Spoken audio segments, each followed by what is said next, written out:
So in this video, I'm going to be explaining relationships. I got a question on my Instagram asking me to talk about relationships. So that's exactly what I'm going to be talking about. Not I'm going to take out the trash. I'll go do that. I'll go clean the house for you.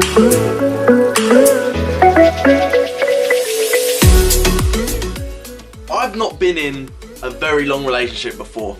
But in my opinion, relationships should be where you're deeply in love with someone. You shouldn't just have a relationship just to pass the time. So that is why I've never had a really long relationship, because I've never been deeply in love with someone. If someone asked you about your girlfriend, about your boyfriend, your reaction to them should be that you adore them, that you can't stop talking about how good they are, how amazing they are. And when people ask you about it, they stop asking you about it because you start to get a bit annoying about it. But in my opinion, that's how a relationship should be. Because if you don't love the person and you generally you're just like, yeah, they're alright, I like them. Like, what's the point in being in a relationship with them? So make sure that you always love the person and you always literally adore them. You literally adore them all the time. And you can't stop talking about them. You look forward to seeing them all the time. Also, I've seen it before in relationships where sometimes people, they stay too long. I understand it's not easy just to walk away from something that maybe you've been in for a long time, maybe 10 years, but if you stay in a relationship for too long, this can be painful for you. It can hurt you quite a lot, because sometimes some relationships can end really badly. Sometimes people that are being abused struggle to leave because they're scared of what might happen. And like I say, I've seen this quite personally before with people, and I've seen how much of an effect it has on people and how much it can really hurt people around them, and they think they're doing it to protect themselves, but they're just scared because of how the other person might react. So in relationships that are abusive, in my opinion, it's about reaching out and finding people that can help you, because you're not alone. This happens quite frequently, unfortunately, and it's a shame to see, but so many people go through such hard times with relationships because they don't know that they can get out. And it's about getting out.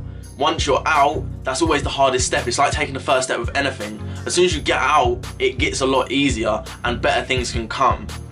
But also from a point of view with the law of attraction, if you want to attract a better partner, but you're with someone, you're not allowing that better partner to come into your life. You're just holding on to what's already there, and the way to attract something is to let go. So let go of what's not serving you to allow something in that will serve you. So also with relationships, my opinion is it's mutual. It should be 50-50. There's no 80-20, there's no 100-0, like it should be 50-50, and you shouldn't treat people differently, and you shouldn't treat them in a bad way just because you don't agree with something that they say. So being 50-50, you might not agree with everything they do. You might not agree that they go out partying all the time. You might not agree that they go to the gym all the time, but they're their own person. Everyone's got their own free will. They can do whatever they want to do. So don't allow yourself and your ego to stop someone doing what they want to do, and even ending a relationship for small things like that. Everyone's different, we all like different things, but you've got to mutually contribute to the relationship for it to work. So always contribute with your best interest and their best interest. You're never going to have your best interest all the time, because then you're just going to be seen as selfish. But then if you just have their best interest at time, you're going to be seen as weak and like you don't like yourself. And if you don't love yourself, how can you expect someone else to love you? So that's another thing about relationships, is about just loving yourself, having so much self-love that you don't need another person. You don't need someone to complete you. You don't need someone to be your better half. You love yourself first, and the amount of people that will come loving you, because self-love is so important. If you can't love yourself, how can you expect someone to love you? It shouldn't be down to them to love you for you to feel complete. So if someone's ever holding you saying, well, if you end a relationship, then you're gonna, like I've heard people say it before, like, you're gonna make me kill myself, and that's very selfish. That's very selfish to the person, not allowing them to be free and do what they want to do, just because you feel like that you can't get on. Maybe not you, maybe someone else, but they feel like they can't go on without you, which that just means they're very needy. And that's not a 50-50 relationship. They should be giving just as much as they're taking. Like, if someone's giving you all their time and you just can't be bothered to meet up with them, then that's not fair on them. So always make sure that you're in a mutual contribution with them and you're spending time with them and you generally love the person. Appreciate the person for what they do and who they are. So in the beginning of a relationship, the reason why it's so good is because you're in the honeymoon period. If someone asks you, my favourite thing is Tony Robbins. He says, if someone asks you to take out the bins or trash, if someone asks you to take out the trash, you always go and do it. Yes, I'll do it. I'll go and take out the trash. I'll go do that. I'll go clean the house for you. But when it gets further into a relationship, you tend to just be like, no, you do it. Like because you're so comfortable with them. Initially, you want to impress them.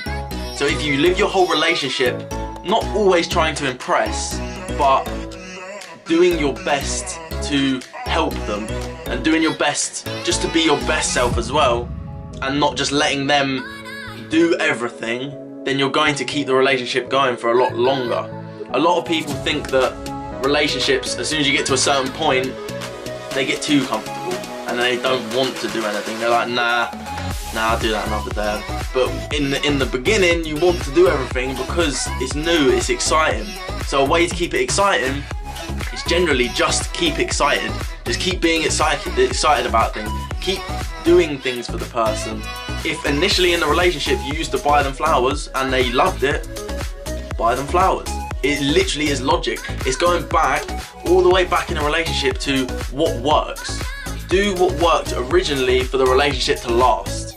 And if you are drifting apart, then maybe it is time to end the relationship. It's not always going to work out. But I was talking to a friend and I said, what you do in a relationship, if you can change yourself as much as possible to a point where it's healthy, not to change for them, but to a point where you are then you're the healthy side of the relationship. If they're not willing to change, then they don't deserve your time. If you're putting all your effort into changing for someone and they're not willing to change for you, then you deserve someone who is willing to change. You deserve a lot better. So if you have to end a relationship, unfortunately, sometimes you do. But all the things that you changed in the previously, if you changed before, that's going to serve you for the rest of your life. And you're going to get in a better relationship. You're going to be on a better vibration to attract better relationships into your life. And you're going to be in a better state of mind. You're going to be in a more active frame of mind to be able to go out and speak to people and be a nicer person and be more energetic and be more loving and give more and receive just as much. It just takes being conscious of the relationship that you're in. Not every relationship's going to work out, unfortunately. Sometimes you might. There's people that find love at 16 and get married and they're with the same person for the rest of their life. There's some people that have multiple different wives or husbands, but they understand that the relationship was good the whole time they were together. They could be married for 8 years. They could say, I've had the best relationship. Their moral values just might fall apart and they might just understand that breaking away is probably the best thing for both of them, not just for themselves, but for both of them, because they both need to maybe get onto someone else in life. They need to find someone with the same values as them. People can change completely. So it's all about allowing yourself to change first. And if you've changed yourself completely and the other person's not willing to change, then you have to let it go. But it's all about loving the person and generally adoring them, and don't settle. Never settle for anything. You deserve exactly what you want. You can have exactly what you want in a partner, as a relationship. You have to be willing to go out and get it. If you want someone who is top of their game and they're really successful, they're really confident, they're really healthy and they're really fit, then you have to match their values. They're not gonna drop their standard just for the fact of because you think that you deserve it. A way that you can prove that you deserve it is by increasing your standard. If you increase your standard, you can get to their level. That's why so many people, the more famous people, tend to go out with each other, is because they're on a similar level. I'm not saying they have to be just as successful in financial terms. I'm saying more of they're generally happier, they're fitter, they're healthier. So they understand that they're on the same wavelength as them, and they can get around them right type of people, and they want to be around them type of people. They don't want to be around someone who's constantly complaining. So if you want a relationship, the first thing to do is stop complaining. Stop complaining about absolutely everything, because it doesn't get you anywhere. So be happier, love yourself a lot more. That is the biggest and most important thing. If you can't love yourself, it's going to be really hard for someone to love you. But yeah, be happier, love yourself, and just get yourself into your optimum state. It might take a while for you to get to a physical fitness that you want to be at, to maybe meet a girl, maybe meet a guy at the gym, but it takes the effort to go and do it. And when you put the effort in, that shows that you have ambition, that shows that you're hardworking, that shows that maybe they have similar values to you, so this is how they can come about. But it's all about just being yourself, never settling, loving yourself, and just being the best you can. Because if you can be the best you can, then you can get exactly what you deserve. And you don't deserve anything but greatness. You don't deserve anything but love and happiness. So just keep doing what you're doing and just improve your standards. The more you can improve yourself, the better results you can get, and you can get the person that you desire.